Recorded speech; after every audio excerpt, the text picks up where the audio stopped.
नमस्कार, MPCG 24 समाचार में आप सभी का स्वागत है।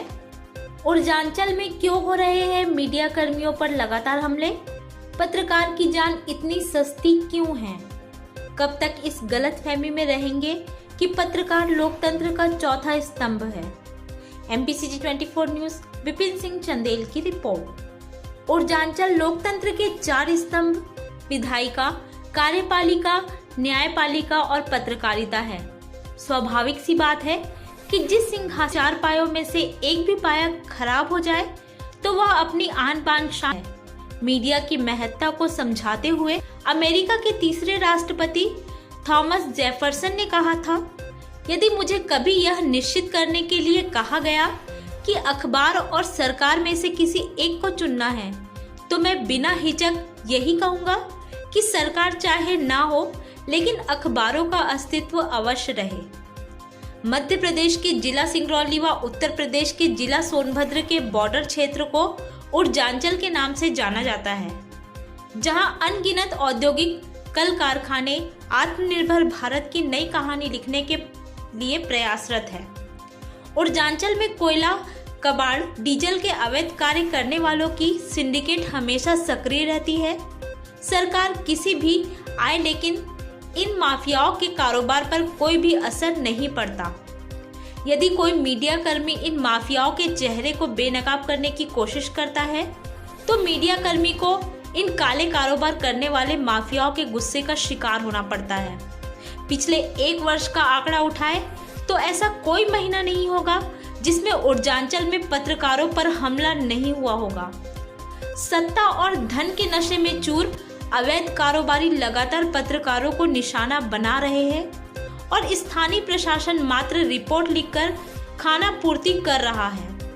उर्जांचल में ताजा प्रकरण की बात करें तो शक्तिनगर थाना क्षेत्र अंतर्गत बीना में कार्यरत आउटसोर्सिंग कंपनी के मैनेजर द्वारा खुद को आतंकवादी व नक्सलियों का करीबी बताकर पत्रकार को बम से उड़ाने व सर काटने की धमकी देना लोकतंत्र के चौथे स्तंभ पर खतरे को दर्शाता है। वहीं मोरवा थाना अंतर्गत चटका नाला के पास कोयला माफियों के गुर्गों द्वारा जानलेवा हमला करने की सूचना भी इंगित करती है कि पत्रकारों की जान इतनी सस्ती हो गई है कि कोई भी कहीं भी हमला करने से बाज नहीं आ रहा है।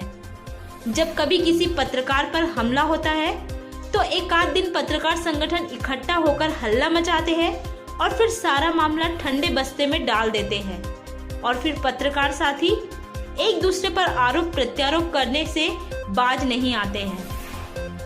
आखिर इन चौतरफा दुर्गतियों के बीच हमारे पत्रकार साथी, पत्रकार संगठन कब तक इस खुशफहमी में जीते रहेंगे कि वे लोकतंत्र का चौथा स्तंभ है? हम पत्रकारों ने भी इसी अधोगति को अपने नीति मान लिया है।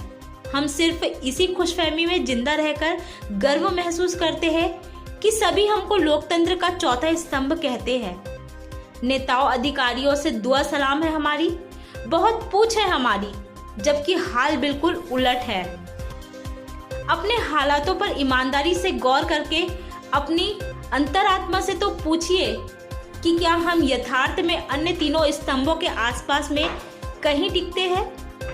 आज मीडिया जगत में लगातार पत्रकारों पर हमले हो रहे हैं, पत्रकारों की हत्या की जा रही है, कलम को दबाने की कोशिश की जा रही है। कहीं ना कहीं पत्रकारों पर पुलिस प्रशासन का भी दबाव बनाया जा रहा है। कुछ दिनों पहले उत्तर प्रदेश के मुख्यमंत्री योगी आदित्यनाथ ने पत्रकारों के ऊपर हमला करने या उनके साथ दुर्व्यवहार करने वाले व्यक्तियों पर 2 साल की कैद और 50,000 के जुर्माने जैसा कानून बनाने का आश्वासन दिया था, लेकिन अभी तक ऐसा कोई कानून धरातल पर नजर नहीं आया। लाख दावों के बावजूद भी पत्रकारों पर निरंतर जानलेवा हमले हो रहे हैं। केंद्र यूपी व MP में भाजपा की सरकार है, लेकिन आए दिन पत्रकारों पर हो रहे जानलेवा हमले कलमकारों के हौसलों को डराने का प्रयास कर रहे हैं। भाजपा सरकार में उर्जांचल परिक्षेत्र में प्रशासन भी कुछ नहीं कर पा रही है और प्रदेशों में भी यही हाल है। उर्जांचल में जब किसी पत्रकार पर हमला होता है तो हम सभी पत्रकार साथी साथ खड़ा होने के बजाय प्रिंट, इलेक्ट्रॉनिक, वेब व सोशल मीडिया में बढ़ जाते हैं।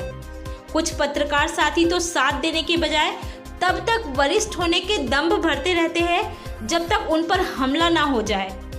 अब वक्त है साथ खड़े होने का, क्योंकि पत्रकार की जान इतनी सस्ती नहीं है कि कोई भी कहीं भी हमला करेगा। साथियों, अब जागने की जरूरत है। कब तक अपने साथियों को खोते रहेंगे? छोटा बड़ा समझकर आपस में ही लड़ते झगड़ते रहेंगे। साथियों, हमें एक होने की जरूरत है।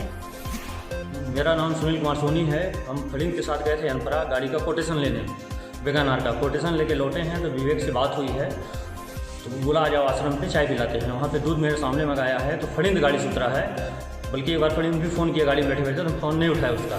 दोबारा फलिंग गाड़ी के पास आया तो हम बोले चाय पी लो, दूध आ रहा है। बोला हम इनका चाय नहीं पियेंगे, चाय पीना होगा बस स्टैंड में बहुत मिलेगा। तो उतने वो विवेक बैग जो है गाड़ी का दरवाजा उससे खोला है, डंडा उठाया मारने के लिए उसको। तो हम रोकने का प्रयास किए कि मत मारो उसको। तो एक डंडा मेरे पैर में मारा है, एक डंडा देखिए मेरे हाथ में मारा है और तीसरा डंडा जो है मेरे सर पे मारा है, पूरा फट गया है सर। और इससे पहले कई बार मारपीट कर चुका है। एनसीएल के अधिकारियों को मारा था और जो मंडल अध्यक्ष है बीजेपी के भूपेंद्र गर्ग को ही मारा था, पूरी गाड़ी को तोड़ फोड़ दिया था। इसी तरह जो है आपराधिक किस्म का जो है व्यक्ति है और कई बार गाली गलौज दे चुका है फ़ोन पर। और देखिए आज की मांग है हम लोग मेडिकल करवाने आए हैं FIR करने के बाद।